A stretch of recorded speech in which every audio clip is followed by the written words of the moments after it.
নমস্কার সুপ্রিয় মিথুন রাশির দর্শক বন্ধুরা, আপনাদেরকে সবাইকে স্বাগত জানাই হিন্দুত্বের মান চ্যানেলে। আজকের ভিডিওটি কোনো সাধারণ রাশিফল নয়, বরং এক মহাজাগতিক ঝড়ের পূর্বাভাস। দীর্ঘ 18 বছর পর মৃত জগৎ থেকে জীবন্ত হয়ে ফিরে এসেছে কলিযুগের রাজা রাহুদেব। আর এর প্রভাবে মিথুন রাশির জীবনে এমন 10টি ঘটনা ঘটতে চলেছে যা আপনার চিন্তাভাবনাকে পুরোপুরিভাবে বদলে দিতে পারে। বন্ধুরা, জীবনে কখনো কখনো এমন সময় আসে যখন নিজের মধ্যে বিপুল শক্তি থাকা সত্ত্বেও পরিস্থিতি আমাদের চুপ থাকতে বাধ্য করে।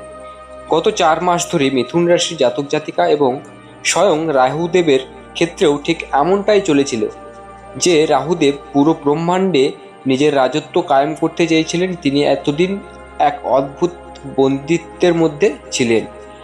আপনার রাশির দ্বাদশ ঘরে প্রবেশ করার পর থেকেই চারিদিকে আলোচনা ছিল এবার রাহুর রাজত্ব শুরু হবে, কিন্তু প্রশ্ন ছিল সেই মহেন্দ্রক্ষণ আসবে কবে।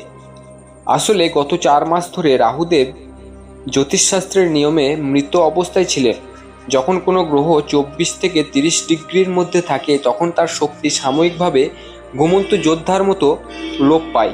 কিন্তু এবার পাশা উল্টে যেতে চলেছে। আগামী 14ই সেপ্টেম্বর রাহুদেব এই মৃত অবস্থা থেকে মুক্ত হয়ে পূর্ণ শক্তিতে উদিত হচ্ছেন। ভেবে দেখুন, এক বৃদ্ধ যোদ্ধা যখন যেন হঠাৎ করে আবার পরম শক্তিশালী তারুণ্য ভরপুর যুবক হয়ে জেগে উঠেছে। আর এই পরিবর্তন হাত ধরেই 2025 ও 26 সালের একটি শক্তিশালী ভিত্তিপ্রস্তর স্থাপিত হতে চলেছে। রাহু যখন মুক্ত হয় সে শুধু পরিবর্তন আনে না, সে সাথে নিয়ে আসে এক প্রবল ঝড়। আর এই ঝড় মিথুন রাশির জীবনকে আমূল বদলে দিতে আসছে। রাহুর 3টি শক্তিশালী দৃষ্টি ও মহাসত্য ভবিষ্যৎবাণী নিয়ে আলোচনা করছি, মন দিয়ে শুনুন। বর্তমানে রাহুদেব আপনার রাশির দ্বাদশ ঘরে অবস্থান করছেন এবং সেখান থেকে তার 3টি অত্যন্ত শক্তিশালী দৃষ্টি আপনার জীবনের 3টি গুরুত্বপূর্ণ দিককে প্রভাবিত করছে। প্রথম দৃষ্টি চতুর্থ ঘর, সুখ, সম্পদ ও মায়ের আশীর্বাদ। চতুর্থ ঘর হলো আপনার বাড়ি, পরিবার, মানসিক শান্তি এবং মায়ের প্রতীক। রাহুদেবের এই দৃষ্টি ইঙ্গিত দিচ্ছে যে দীর্ঘদিন ধরে যারা বাড়ি বা গাড়ি কেনাবেচা, প্রপার্টি ডিল অথবা ঘরের সাজসজ্জার কাজ আটকে রেখেছিলেন তাদের জন্য বড় লাভের দরজা খুলছে। মায়ের স্বাস্থ্যের উন্নতি, মায়ের দীর্ঘদিনের শারীরিক অসুস্থতা দূর হবে এবং তার সাথে সম্পর্কের টান আরও মজবুত হবে। ক্রিয়েটিভ ক্ষেত্রে সাফল্য, আপনি যদি আর্ট, ডিজাইনিং, কন্টেন্ট ক্রিয়েশন বা অনলাইন প্ল্যাটফর্মের সাথে যুক্ত থাকেন তবে এই সময় আপনি এমন অভূতপূর্ব সাফল্য পাবেন যা আপনাকে ভিড়ের মধ্যে আলাদা করে চিনিয়ে দেবে। দ্বিতীয় দৃষ্টি ষষ্ঠ ঘরে, শত্রুনাশ ও ঋণ মুক্তি। রাহুদেবের দ্বিতীয় দৃষ্টি পড়েছে আপনার ষষ্ঠ ঘরে, যা রোগ, শত্রু এবং ঋণের স্থান। শত্রুর পরাজয়, কর্মক্ষেত্রে বা ব্যক্তিগত জীবনে যারা এতদিন আপনার চলার পথে বাধা তৈরি করেছিল তারা এবার নিজে থেকেই পিছিয়ে যাবে। আপনার জয় নিশ্চিত। ঋণের বোঝা হালকা, দীর্ঘদিনের পুরনো কোনো ঋণ বা আর্থিক দায়বদ্ধতা থেকে মুক্তি পাওয়ার সুবর্ণ সুযোগ তৈরি হবে। ক্যারিয়ারের স্থায়িত্ব, চাকরি বা ব্যবসার ক্ষেত্রে এমন কোনো অভিজ্ঞ ব্যক্তির সাহায্য পাবেন যিনি আপনার ক্যারিয়ারের গ্রাফকে এক ধাক্কায় অনেক উঁচুতে নিয়ে যাবেন। পুরনো বন্ধুদের তরফ থেকেও বড় কোনো সাহায্য আসতে পারে। তৃতীয় দৃষ্টি অষ্টম ঘর, হঠাৎ ভাগ্যোদয় ও অন্তহীন জেদ। অষ্টম ঘর হলো আকস্মিক লাভ এবং সমস্ত গোপন বাধার জায়গা। এই ঘরে মঙ্গলদেবের অষ্টম রাশির অবস্থান। এখানে রাহুর দৃষ্টির অর্থ হলো পরিশ্রমের পূর্ণ ফল। এতদিন যদি আপনি 100 টাকার খাটুনি খেটে মাত্র 40 বা 50 টাকা পাচ্ছিলেন, তবে এবার সেই আক্ষেপ ঘুচে যাবে। ভাগ্য এবার আপনার সহযাত্রী হবে এবং পরিশ্রমের চেয়েও বেশি ফল আপনার ঝুলিতে আসবে। পৈতৃক সম্পত্তি লাভ, কোনো পুরনো আইনি জটিলতা বা পৈতৃক সম্পত্তি নিয়ে চলা বিরোধের অবসান ঘটবে। লক্ষ্যভেদী মানসিকতা, রাহুদেব আপনাকে দেবেন এক অপরাজেয় জেদ। ঠিক যেভাবে অমৃত অর্জনের জন্য রাহু সমস্ত নিয়ম ভেঙে নিজের লক্ষ্য পূরণ করেছিলেন, সেই একই জেদ এখন আপনার ভিতরে জাগ্রত হবে। কোনো বাধাই আপনাকে আর থামাতে পারবে না। মনে রাখবেন, মুদ্রার যেমন দুটি পিঠ থাকে, রাহুদেবের প্রভাবেরও ঠিক তেমনই দুটি দিক আছে। একদিকে তিনি যেমন সাফল্যের শিখরে পৌঁছে দেন, অন্যদিকে মনের ভিতরে সামান্য ভয়, বিভ্রান্তি বা দুশ্চিন্তার জন্ম দিতে পারে। কিন্তু এই বিভ্রান্তিকে জয় করাই আপনার আসল পরীক্ষা। পৌরাণিক শাস্ত্রে বলা হয়েছে, অমৃতপানের পর রাহুদেবের ধর থেকে মাথা আলাদা হয়ে যাওয়ার পর ভগবান শিব তাকে নিজের মুন্ডমালায় স্থান দিয়েছিলেন। স্বয়ং বিষ্ণুদেব আশীর্বাদ করেছিলেন যে সত্যযুগে ক্ষমতা না থাকলেও কলিযুগে বন্ধনমুক্ত রাহু হবেন এবং এই যুগের রাজা হবেন। আর আজ আমরা সেই কলিযুগেই বাস করছি। তাই 18 বছর পর রাহুর এই জাগ্রত অবস্থা মিথুন রাশির জন্য এক আদিম ও অসীম ক্ষমতার উৎস।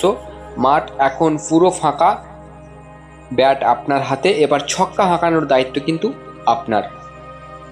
আপনার রাশিতে এই ইতিবাচক শক্তিকে আরও দ্বিগুণ করতে এবং সমস্ত নেতিবাচকতা দূর করতে কিছু সহজ টোটকা বা উপায় প্রয়োগ করলে অবশ্যই আপনি ভালো ফল পাবেন। মহাদেবের আরাধনা। রাহুদেবকে শান্ত ও শুভ করতে ভগবান শিবের পূজা সবচেয়ে কার্যকরী। আপনি প্রতি সোমবার ভগবান শিবের মাথায় গঙ্গা জল এবং সামান্য বেলপাতা অর্পণ করতে পারেন, কারণ জানেন আপনারা সকলেই যে দেবাদিদেব মহাদেব অল্পেই সন্তুষ্ট। তিনি গঙ্গা জল এবং বিল্বপত্রে কিন্তু সন্তুষ্ট হন। তাই চেষ্টা করবেন প্রতি সোমবার অন্ততপক্ষে দেবাদিদেব মহাদেবের মাথায় জল এবং বিল্বপত্র অর্পণ করার। গঙ্গা জলের প্রতিকার। প্রতিদিন সকালে স্নান করার সময় বালতির জলে মাত্র কয়েক ফোঁটা পবিত্র গঙ্গা জল মিশিয়ে স্নান করুন। এতে রাহুজনিত সমস্ত মানসিক বিভ্রান্তি কিন্তু দূর হবে, ভাগ্যের জোর বাড়বে এবং ক্যারিয়ারে নতুন ফল খুলে যাবে।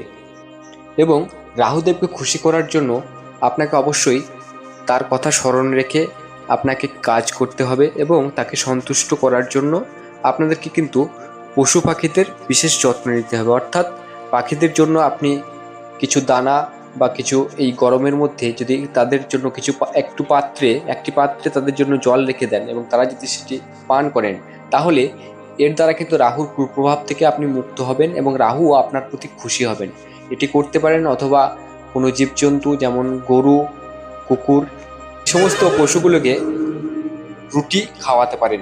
রুটি বা চিড়ে এগুলি খাওয়ালে রাহুদেব আপনার উপর খুশি হবেন, কারণ তারা অবলা প্রাণী, তাদেরকে খাওয়ানোর মতো সেরকম কিন্তু কেউ নেই। সেখানে যদি আপনি তাদেরকে সামান্য সাহায্য করেন, তাদের সামান্য ক্ষুধা নিবারণ করতে পারেন, তাহলে দেখবেন রাহু আপনার উপর সন্তুষ্ট হয়েছেন এবং সে আপনার উপর প্রসন্ন হয়ে তার কুদৃষ্টি আপনার থেকে দূরে রেখে সুদৃষ্টি আপনার উপর এনেছেন। তাই অবশ্যই এই টোটকাগুলো বা এই উপায়গুলো প্রয়োগ করুন, দেখবেন আপনার জীবন আরও সুন্দরভাবে পরিচালিত হবে এবং রাহুর কুপ্রভাব থেকে মুক্ত হবেন এবং দীর্ঘদিনের যে সমস্যায় চলছিলেন, শারীরিক অসুস্থতা, অর্থের অভাব, প্রেমের সমস্যা, সমস্ত কিছু থেকে কিন্তু আপনি মুক্ত হতে পারবেন। আশা করি মহাজাগতিক এই জ্ঞান ও বার্তা আপনার আগামী দিনের পথ চলতে সাহায্য করবে। যদি আজকের এই বিশ্লেষণ আপনাদের মনের সাহস বাড়িয়ে থাকে, তবে ভিডিওটিতে একটি লাইক দিতে ভুলবেন না। কমেন্ট বক্সে পুরো ভক্তি ভরে লিখে জানান জয় শ্রীরাম, অথবা জয় বজরংবলী, অথবা জয় রাহুদেব।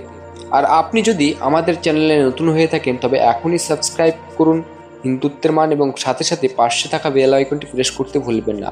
এবং অবশ্যই ভিডিওটিতে একটি লাইক দিয়ে নিজের পরিবার পরিজনদের সাথে অবশ্যই শেয়ার করে পাশে থাকবেন। দেখা হচ্ছে পরবর্তী কোনো ভিডিওতে। ওম নমঃ শিবায়।